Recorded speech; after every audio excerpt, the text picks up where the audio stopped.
Happy Thursday, everybody. I'm sitting here with Adam, and we are going to discuss this morning the launch of the Black Wolf Book Club. I want to first touch on real quick, why book club? We're a gym after all, so aren't we supposed to just put workouts on the board and make you sweat some, make you hurt some, and send you home? But for those that have been here for more than a year, you'll know that I've either talked about books and emails and blog posts, or at one point we actually did try not a book club, but during Nutrition Challenge, we assigned Simon Sinek's Start With Why. And Adam, I don't think I told you this, but I think we had 22 people buy the book. It's awesome. Yeah, and then, as with many things I've done in the past, I didn't do the legwork to maintain it, so it kind of became a hope you read it, because I don't have anything for you. And Gotcha. so, there's many things. And actually, speaking to that, including this nutrition challenge, we've done 3 nutrition challenges a year and I've done them for 7 years now, but with Black Wolf for the last 3 years. And this year will be the first year where I think we'll only get 2 in, and that's because we didn't have the team until you joined us. Amanda joined us about 2 months ago now. Maybe 3 months? Has it been that long yet? 2 months, right? 2.5 months? I think around 2 months, 2.5 months. Okay. We didn't have the team, so Joel and I, we didn't think we could carry it. And the last challenge we ran in the spring, I've been upfront about, I didn't do the legwork there either. We got it done, but we didn't deliver the value we wanted to. But now we have this incredible team, and so this book club looks like it can actually go somewhere. And so when you arrived, and one of the first things we'll talk about, but when you arrived, we had many discussions about books that had inspired us in the past. Yep. The books that you have enjoyed reading, favorites in kind of different categories, and then maybe where we want to jump off, just because it gives a little bit of insight on you as well. You have on Instagram your book a week club program, whatever we want to call it. So I know we talked about it before the show, but if you could go ahead and explain, because I'm sure our athletes have been stalking you on Instagram, and so they've probably seen the hashtag. Yeah, they want to know. Athletes are very, very curious about who the hell is standing in front of their class. As they should be. As they should be, but they will do some investigating. So maybe just touch on right now, the book week. Where'd that come from? If you want to have a larger story about, how books affected you as a child, let that in there. But mainly the book a week. So go on. How did you get into the reading thing, and then how on earth did it become an entire book every week? Absolutely. So I've always been someone who's really enjoyed reading, who's loved to read. I was a history major in college, which involves a lot of reading. I've mostly read nonfiction. Even growing up, I was always kind of very seriously oriented towards a goal. And as I was up in Ithaca at Cornell University, coaching men's basketball the last 2 years, about a year ago, I was in just a really tough place personally. I gotten passed over for some jobs I thought I should have gotten. I had a personal relationship end with someone that we were planning a future with, and I was just at a really dark place in my life. And as I looked and kind of assessed things, I realized I didn't like where I was. And so the first steps that I took to try to just make some improvements, or to try to do things that made me happy. And one of those was reading. I had stopped reading during my first year up at Cornell. I was generally miserable and just focused on work. And so I just tried to do things that would get me back to being happy. And I had all these books around my apartment that I hadn't read. And so I was like, all right, I'm going to start reading, 5-10 minutes a day. I'll read 5-10 minutes a day at the start, and 5-10 minutes a day at the end of the day. And we'll just see where this can go. And, as I got more and more into reading, I started enjoying it more and more again. And I would put a post on social media, on Instagram story, or whatever it might be, just to hold myself personally accountable and kind of create this story in my head that people really cared about seeing what I was reading. And so I needed to keep doing it. And as I read more, it'd become a chapter at the start of the day and a chapter at the end. And sooner or later, if you've read a chapter at the end or at the start and a chapter at the end, you've read a book a week. And so that became a goal for me as I sought to continue to improve my circumstances and what I wanted out of my life. Book a week was something that I held to kind of pretty rigidly for a while in terms of actually reading a book a week. Now it's more about like a mindset or an approach. I've developed the core value for myself of constantly learning and seeking new perspectives. And so like book a week is something that encapsulates that goal. It's not a destination goal. It's not about checking something off a checklist or to say that I read 52 books a year or a book a week. It's, hey, like I seek to constantly learn and seek new perspectives. And one of the ways that manifests itself within my daily actions is trying to read a book a week and reading every day. That's fantastic. And one of the things I want to talk about is like, why should our athletes read? You kind of just touched on it. For me, reading has given me access to, it's almost mentorship in a way, especially if I read a biography or a case study or something like that. Yep. I'm able to learn from the experiences of that person without having met them even. Yep. And you could say like, did the author serve the person well? Did they tell the true story and all that? But there's always a lesson to be learned. And so for me, I've seen it as more like as mentorship. There's certainly the escape part of it, being able to get out of your reality just for those moments. But I mean, and I think this is an obvious question. And I think this is like eating vegetables. Like, why should you eat vegetables? Like, I shouldn't have to tell you why you should eat vegetables. So like, why should they read? But in a world that's becoming more and more electronic, that's becoming more and more screens, and I guess we'll talk about e-readers and stuff like that, but like specifically, I'm going to read a blog post over a book. That's not bad. Maybe it's not great either, but and even worse, I'm going to watch pop culture videos or things like that.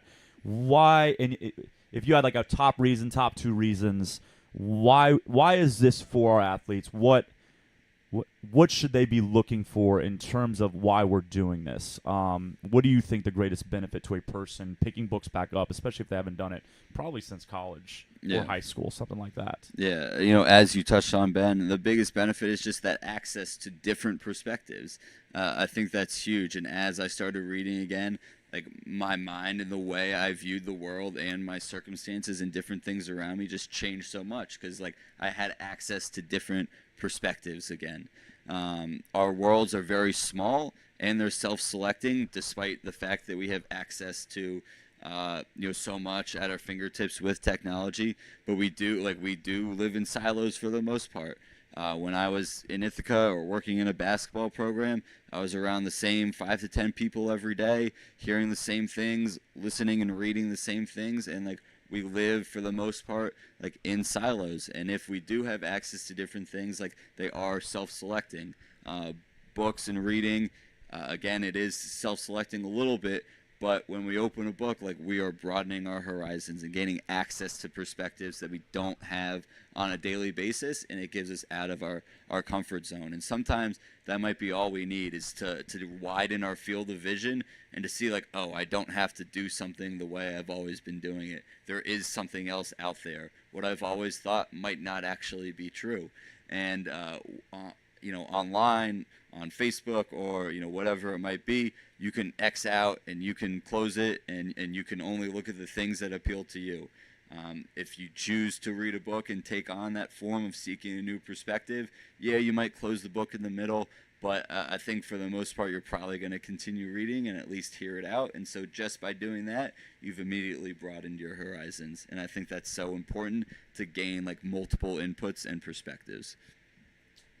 Yeah, and I mean, you kind of touched on something with you can close it out, just read stuff that is kind of in your wheelhouse or what you prefer. And I think what comes to mind for me is often what we are taking in via the internet, via social media specifically.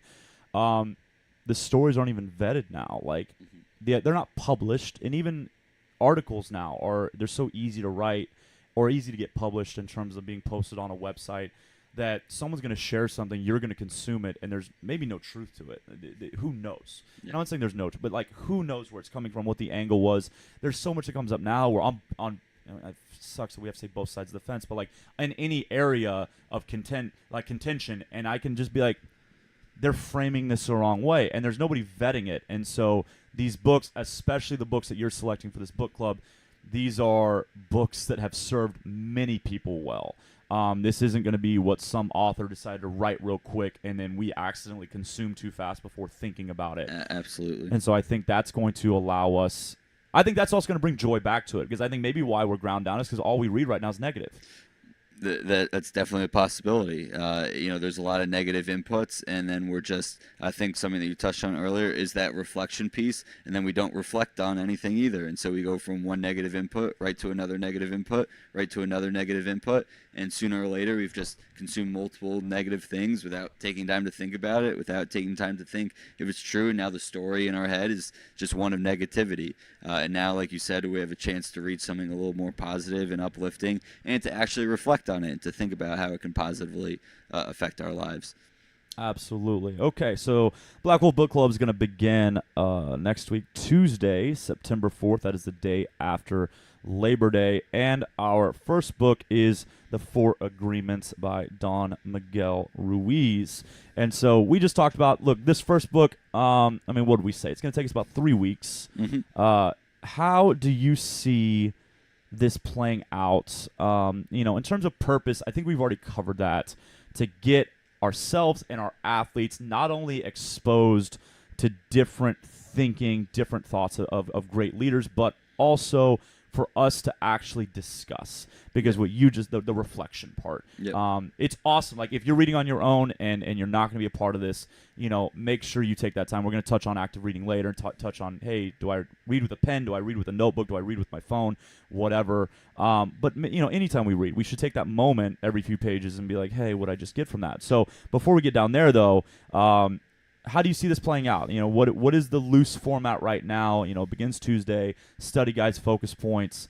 How do you see us approaching this, at least on book one? Because obviously we reserve the right to change how we approach it with each book. Each book also will have a different format, simply because of the content that we're consuming. But if you could touch on just an idea of what we're going to do with the Four Agreements. Yeah, and I'd absolutely encourage our members of the book club to continue to give us feedback as we move along here. And hey, like this worked well for the first book. This didn't work well for the first book. We might need to change this up on the format. I definitely encourage that feedback from everybody. But like you said, Ben, the book club is starting off on September 4th. We'll release a study guide, reading guide, focus points, questions, whatever you want to call it, to kind of serve as an outline for some things to think about and kind of a pace at which to read the book. Like you said, the reflection here is the key, and I know a lot of us can sit down and cram through this book in a day, but the point is, as we talked about, to be able to reflect on what the message of the chapters actually is. Some of the chapters in the book are a little bit longer than others, but I think ideally we're looking at a chapter or so about every 4 to 5 days, with a day for reflection in between, and then we'll look at releasing another reading guide as well every 4 to 5 days for 3 weeks for the first book for the Four Agreements. So, again, it is a little bit of a shorter book for some people. Some people will be able to sit down and read it all in one sitting, or maybe in a day or two, whatever it might be. But I would encourage everybody to read at a pace that allows them for reflection. Given the questions and the reading guides that we release. Awesome. So now this book specifically, Four Agreements, Don Miguel Ruiz. Those that ordered through the gym, your books are arriving today, and so you'll be able to pick them up this afternoon and tomorrow. When did you first get exposed to the Four Agreements, and maybe why did it come to mind as the first book for this club? So what was the biggest takeaway or takeaways from your experience with this book, your first time or first times through? Yeah, absolutely. The Four Agreements came into my life, this past winter.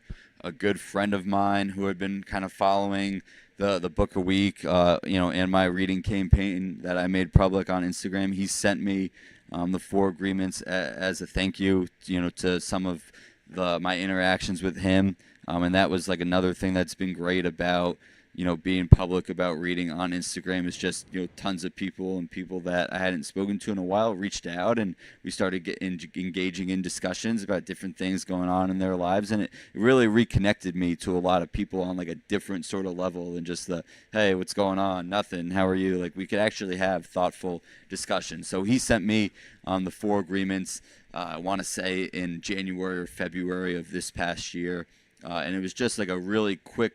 I say it was a powerful book to take in very quickly. I read it. We were on a road trip playing Dartmouth at the time. So I read it on the bus ride out there and the bus ride back. Which, for those of you who don't know, it's a 6-hour trip each way from Ithaca, New York, to Hanover, New Hampshire. And so, I tackled the book then, and I just put it down and was like, man, like this is a lot to take in, a lot to process. But they were things that I could implement into my life very quickly. And once I implemented the framework of the 4 agreements into different circumstances, I could look at things and could see very quickly how they could start to change. And as that happened, things just became more positive in my life very quickly. For those of you who haven't really looked at the book or delved into it so far, Don Miguel Ruiz talks about 4 agreements, or promises that we should make to ourselves in our lives. And I'll touch on one of them real quick. It's don't take anything personally. And I think often in our lives, like we view a lens of others' actions into that they're doing it to us or doing it because of us. That person being late, they're doing it to screw me over, or someone was doing this because they didn't like the way that I do something. And very rarely is that actually the case. And when we release that agreement, when we don't take anything personally, all of a sudden we're much kinder and gentler people. We're nicer to our neighbors, and as a result, like we have less stress and anger in our lives as well. And so it's just something as simple as that, as someone cut me off on the street, and I didn't take it personally. He or she didn't do it because of me. All right, that person was in a rush. It's not personal. It's not because of me. And now I'm just in a much better mood as I continue to go about my day. So it's just something as simple as that had a really powerful impact. And I think this is a great jumping off point for our members, to begin to look at different things in their lives and begin to make some like really powerful personal changes towards like creating happiness and joy in their lives. That's fantastic. Yep. So I picked up my copy on Tuesday. It is 140 pages. We just went through, and it looks like the average chapter size is about 19 to 20 pages. Pretty spaced out font. So it's a great first book in terms of opening a book and it's that size 8 font, like packed, crammed per page. Like that can be a little intimidating. This will not be an intimidating book, but it also will be incredibly powerful. It is written kind of from that philosophy style, okay? So some might open it and get dramatic and like think they're reading Shakespeare. It's not that bad, okay? Pump the brakes on that, okay? It's really well written once you get into the cadence of it. So if you haven't read in a while, just be patient with it.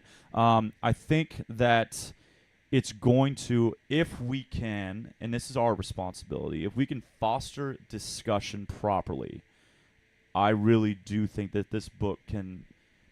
Let's not be too lofty here, okay? Let's just say I think that this book can create great opportunities for people. Right.